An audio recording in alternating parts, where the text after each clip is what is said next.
자, 오늘 하이델베르크 교리문답 제7주일 함께 나누도록 하겠습니다. 오늘 20문, 21문, 22문, 23문에 대한 내용인데요. 오늘 좀 중요한 부분들이 있기 때문에 좀 유의해서 잘 들으시고, 또 우리의 구원의 근본이 되시는 그 하나님을 우리 좀 잘 아시고 또 마음속에 잘 담으시기를 바랍니다. 특히 오늘은 이제 제한 속죄에 대한 부분을 나누면서 개혁주의와 또 알미니안주의의 또 그 근본적인 차이에 대해서 좀 나누려고 하니까 우리 성도님들 잘 기도하시면서 집중해서 들으시면 좋겠습니다. 오늘 20문에 보면요, 그러면 아담 안에서 모든 사람이 멸망한 것처럼 그리스도 안에서 모든 사람이 구원받습니까? 라는 이제 질문이 나오면서 그거에 대한 답으로 아닙니다. 오직 참된 믿음으로 그리스도께 접목되어 그의 모든 은덕을 받는 사람들만 구원받습니다. 이렇게 나와요. 자, 그런데 우리 여기서 이제 중요한 부분이 있습니다. 제한 속죄에 대한 부분인데 오늘 이렇게 나오죠. 모든 사람이 구원받습니까? 라고 하니까 뭐라고 했어요? 아닙니다. 그의 은덕을 받는 사람들만 구원받습니다. 이제 방편이 뭐냐면 참된 믿음인 거예요. 자, 그러면 이 부분이 이제 제한 속죄라는 이제 교리인데요. 여기서 우리는 이제 하나님의 계획과 하나님의 사랑과 또 우리를 향한 은혜를 이제 바라보게 하시고 또 묵상하게 하시거든요. 자, 그러면 제한 속죄 잘 들어보시기 바랍니다. 쉽게 말하면은 말 그대로 제한 속죄예요. 다 구원받는 게 아니라는 거예요. 자, 이 부분이 우리 흔히 말해서 알미니우스주의와 개혁주의를 가르는 기준이 됩니다. 알미니안. 뭐 특정 교단을 얘기하고 싶지는 않고요. 아무튼 그 알미니안주의를 따르는 우리 교단이 있는데, 겉에 봤을 때는 되게 우리가 예수를 믿고 또 의지하고 예수 그리스도 안에만 구원이 있다라고 우리가 생각이 그렇게 들지만, 근데 그 한 가지 부분이 우리의 삶 속에서 많은 부분들로 이렇게 영향을 미치거든요. 그래서 이 알미니안주의가 이제 무엇을 이제 이야기하냐면요, 잘 들어보시기 바랍니다. 그리스도께서 모든 사람을 위해 죽으셨으나 그것이 단지 믿는 사람에게만 실제로 적용되어 효력을 나타낸다, 이제 이렇게 나오거든요. 자, 딱 봤을 때는 뭐가 문제야? 이렇게 느낄 수 있는 부분이 있죠. 그리스도께서 모든 사람을 위해 죽으셨다라고 하니까 맞는 말 아닌가? 이렇게 들릴 수 있어요. 그러면서 그 구원의 효력이 믿는 사람에게만 실제로 적용돼서 효력을 나타낸다. 겉으로 딱 봤을 때는 그래, 믿음으로 구원받는 거 아니냐, 그리스도께서 우리를 위해서 속죄 사역하시지 않았냐 라고 하지만, 여기서 문제점이 있어요. 문제점이 뭐냐면은 그리스도께서 죽으심으로 주어진 그 죄삼, 죄 씻음의 효력과 실제로 죄 씻음을 받는 사람이 일치하지 않는 거죠. 그러면은 그 사람을 위한 죄 씻음의 효력은, 안 믿는 사람에 대한 죄 씻음에 대한 효력은 없다라는 얘기가 되잖아요. 왜? 믿는 사람에게만 그게 적용이 된다는 거니까. 그러니까 여기서 우리가 심각한 오류가 뭐냐면, 그리스도의 십자가 사역과 그리스도의 구속이 그저 원리상으로만 구원해 준다라는 것밖에 안 되는 거예요. 그러면 실제로 구원의 여부는 뭐가 되는 거예요? 실제로 내가 그걸 선택했느냐 안 선택했느냐가 이제 기준이 되는 거잖아요. 그 알미니안의 주의가. 그러면 결국에 구원의 기준이 어디 있다는 거예요? 하나님이었나요? 나에게 있다는 거예요. 다 맞는 표현 했잖아요. 그리스도의 죽으심 그리고 인간의 믿음이라고 하는데, 구원 못 받는 사람은 뭐라는 거예요? 그 사람이 안 믿었기 때문에 지옥 가는 거다. 맞는 말 같은데 완전히 틀린 말이다 본다. 결국엔 뭐냐면 사람의 선택에 달렸다는 것, 이렇게 이론이 되는 겁니다. 개혁주의는 뭐냐면은 전적 타락을 얘기하죠. 그럼 전적 타락은 뭐냐 하니까 우리가 그리스도를 믿으려고 선택하려는 의지조차 있다 없다? 없다라는 거예요. 우리 그럼 하나님을 사랑하려고 하는 마음도 없다. 근데 우리가 뭘 선택하냐는 거예요. 그게 개혁주의입니다. 모든 사람이 죄를 범하시면 하나님의 영광 이르지 못한다고 그랬고 의인은 없나니 하나도 없다. 그러니까 이 알미니안주의는요. 뭔가 사람의 공로가 있는 거예요. 그럼 이게요. 구원에만 있는 게 아니라 우리 삶 속에 너무 많아요. 그러니까 어떤 거죠? 우리의 삶의 모든 삶의 어떤 일어나는 일들이나 이런 거 여러 가지 봤을 때 자꾸 우리 뭘 보죠? 하나님을 보기보다 내가 이렇게 해서 이렇게 된 거 아니냐? 아니면은 또 조금 우리가 좋아 보이는 결과 왔을 때 하나님이 역사하셨지만 그래도 내가 기도 열심히 했어. 그게 다 이런 뿌리가 있는 거예요. 그런 신앙의 원리 중에. 그래서 우리가 구원은 하나님께로부터 온다. 우리가 믿게 되어진 것도 우리가 아까 오전에 나눴던 것처럼 하나님으로부터 온 영. 그 영이 이따 이제 나누겠지만 우리를 믿어지게 하신 거예요. 어떻게 해요? 복음을 들음을 통해서.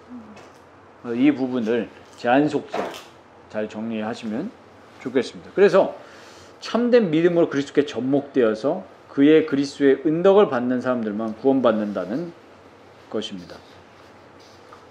그래서 마태복음 7장 14절 오늘 여기 성경 구절로 나와 있는데 생명으로 인도하는 문은 좁고 길이 협착하여 찾는 자가 적음이라 그랬어요.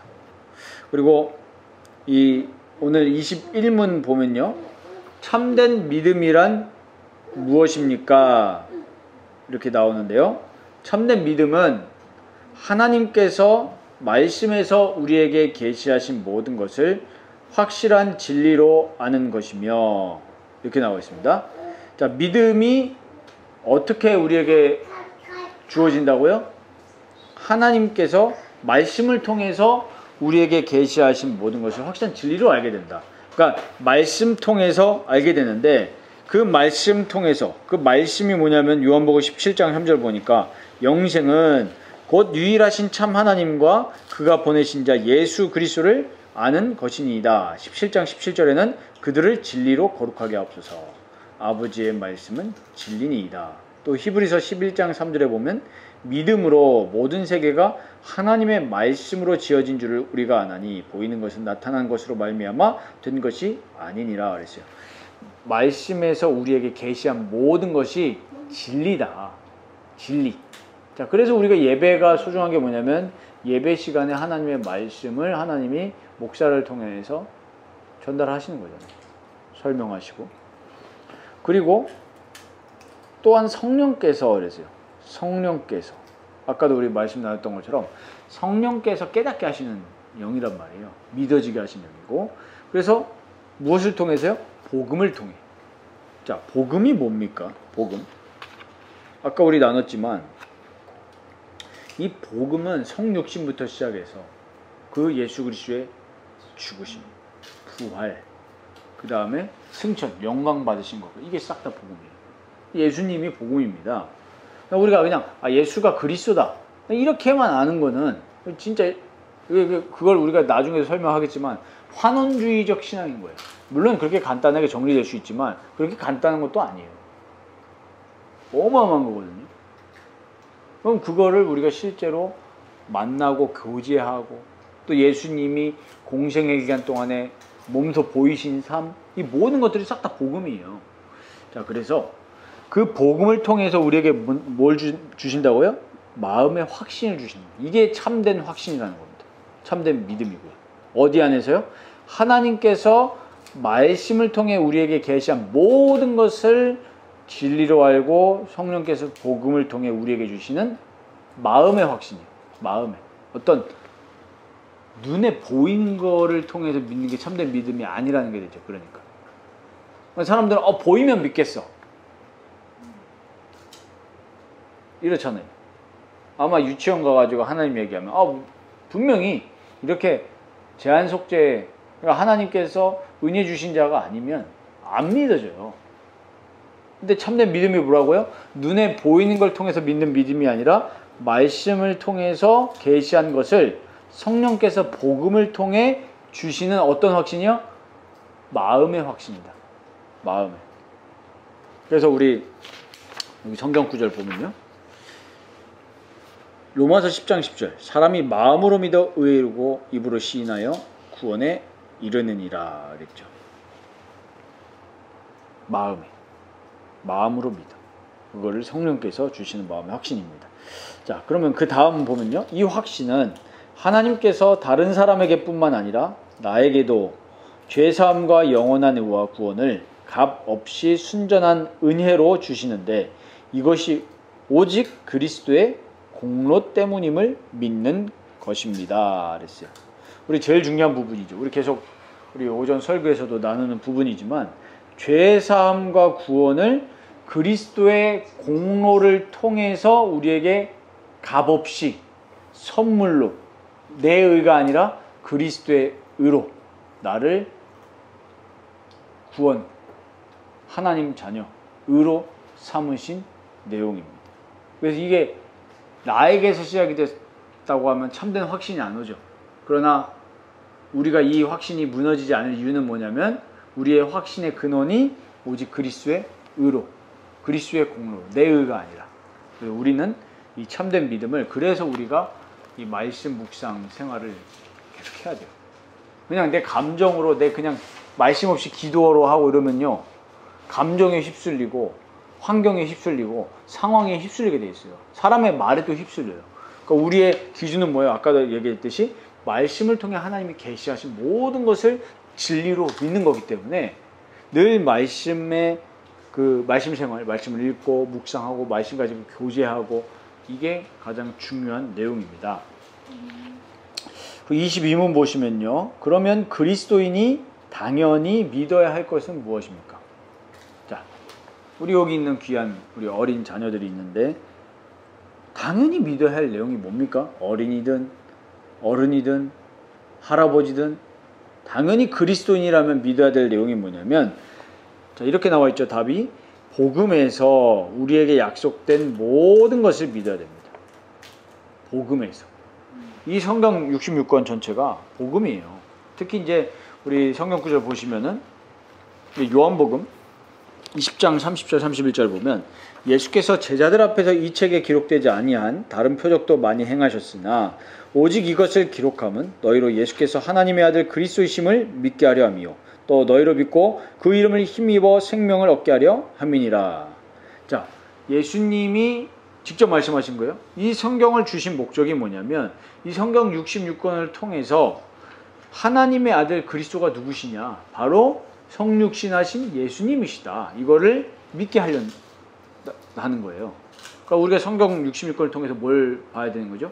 예수 그리스도를 바라보고 예수 그리스도에 포커스 맞추고 예수 그리스도를 기뻐하고 성경 읽을 때마다 인물이 나오지만 구약의 인물들을 통해서 우리는 뭘 보는 거죠? 예수 그리스도를 보고 사건들을 통해서도 예수 그리스도를 보고 모든 어떤 제사 우리 이제 성막, 성전 이런 나오는 모든 물건들 있잖아요. 그걸 통해서도 뭘 보는 거죠? 그리스도의 십자가를 보고 그리스도의 죽음을 보고 그리스도의 부활을 보는 거예요. 그 제사들이 완전한 제사라고 얘기하나요? 아니잖아요. 불완전한 제사예요. 진짜 제사는 뭐냐? 예수님이 우리를 위해서 십자가에서 피 흘리신 게 완전한 제사라는 것을 우리 히브리서를 통해서 볼 수 있잖아요. 히브리서 10장 10절에 보면 이 뜻을 따라 예수 그리스도의 몸을 단번에 들이심으로 말미암아 우리가 거룩함을 얻으노라. 그리스도의 그 피로 말미암아서 우리가 이제는 죄와 사망과 마귀에서 구별됐다는 거예요. 거룩함. 자, 근데 그 내용이 우리 그리스도인들이 전 세계적으로 의심 없이 믿는 사도신경에 요약되어 있습니다. 이렇게 나오죠. 우리가 예배드릴 때마다 신앙 고백하는 내용, 사도신경. 그 사도신경의 내용이 뭡니까? 우리 한번 다 같이 사도신경 우리 이 내용 한번 읽어보면 좋겠습니다. 우리 대부분 우리 사도신경 신앙 고백할 때 그냥 아무 생각 없이 그냥 읽으니까 맨날 읽잖아요. 근데 이 내용이 엄청난 내용이에요. 우리 한번 같이 천천히 이 뜻을 좀 잘 읊조리면서 우리 한번 같이 읽어보면 좋겠습니다. 시작. 전능하사 천지를 창조하신 하나님 아버지를 내가 믿사오며 그 외아들 우리 주 예수 그리스도를 믿사오니 이는 성령으로 잉태하사 동정녀 마리아에게 나시고 본디오 빌라도에게 고난을 받으사 십자가에 못 박혀 죽으시고 장사한 지 사흘 만에 죽은 자 가운데서 다시 살아나시며 하늘에 오르사 전능하신 하나님 우편에 앉아 계시다가 저리로서 산자와 죽은 자를 심판하러 오시리라. 성령을 믿사오며 거룩한 공회와 성도가 서로 교통하는 것과 죄를 사하여 주시는 것과 몸이 다시 사는 것과 영원히 사는 것을 믿사옵나이다. 아멘. 자, 우리가 믿는 내용이 이 사도신경에 요약이 되어 있습니다. 우리 다음에 또 시간이 있겠지만 오늘은 간단히 좀 보자면 여기에도 무슨 내용이 들어가 있죠? 삼위일체 하나님에 대한 내용이 아주 가감없이 다 들어가 있습니다. 창조주 하나님, 그리고 그 외아들 예수 그리스도, 그리고 아까 우리 성육신 내용 말씀드리면서 얘기했죠? 성령으로 잉태하사, 그리고 마지막에도 보면은 성도가 서로 교통하는 것과 그 앞에 함께 성령을 믿사오며 성부, 성자, 성령에 대한 내용이 다 들어가 있죠. 그리고 십자가에서 죽으심과 고난과 부활에 대한 내용이 들어가 있고, 그리고 승천, 우편에 앉아 계시다가 언제요? 마지막 날에 산자와 죽은 자를 심판하러 오신다, 그 약속까지 하고 있습니다. 그래서 우리가 이제 실제로 이 세상에서 신앙생활을 하면서 누려야 될 내용, 성령을 믿으면서 거룩한 공회와 이 모임이죠. 그리고 서로 교통하는 것, 성도 간에 서로 교제하는 거예요. 성령 안에서 교제하는 것. 그리고 예수님이 지금도 죄를 사하여 주시는 것, 구원 사역이죠. 그리고 몸이 다시 사는 것. 뭡니까? 그리스도의 부활도 있지만 그리스도는 부활의 첫 열매시고 우리도 다시 몸이 다시 살아요. 이걸 진짜 알면은 그리스도께서 완전히 승리하셔가지고 사망것을 깨뜨리셨다, 이게 오늘 설교처럼 믿어지잖아요. 그러니까 이 땅에서 너무 건강 걱정하시지 말길 바랍니다. 몸이 다시 부활한다. 우리에서 천국에서 영원한 부활의 몸을 입고 다시 만나는 거예요. 그러니까 이 세상은 잠깐이고 이 세상에서 우리가 누려야 될 것은 예수 그리스도와 천국의 비밀이죠. 우리 영원히 산다. 이것도 우리가 믿는다는 거예요. 그러니까 우리는 진짜 이걸 믿는 신자의 삶은 이 세상에 살지만, 이 세상에 속했지만 이 세상에 속한 자가 아니에요. 그렇죠? 천국과 그리스도의 비밀을 누리면서 사는 신자입니다. 오늘도 이 내용을 짧게 나눴는데, 특히 오늘 제한 속죄에 대한 부분 나눴는데 잘 이해가 안 될 수도 있습니다. 근데 이제 계속 우리가 말씀을 통해서 배워나가고 또 기도하면서 이 내용이 우리에게 이해되어지고 또 우리 삶 속에서 누려지는 그 은혜가 있길 바라고요. 우리 개혁주의, 우리 교회는 개혁주의 신학과 그 신앙의 노선을 따르는 교회입니다. 그래서 우리가 실제로 우리 개혁주의는 하나님의 주권, 하나님의 영광, 이게 최고의 가치거든요. 개혁주의가 완벽하다, 완전하다, 그렇지 않아요.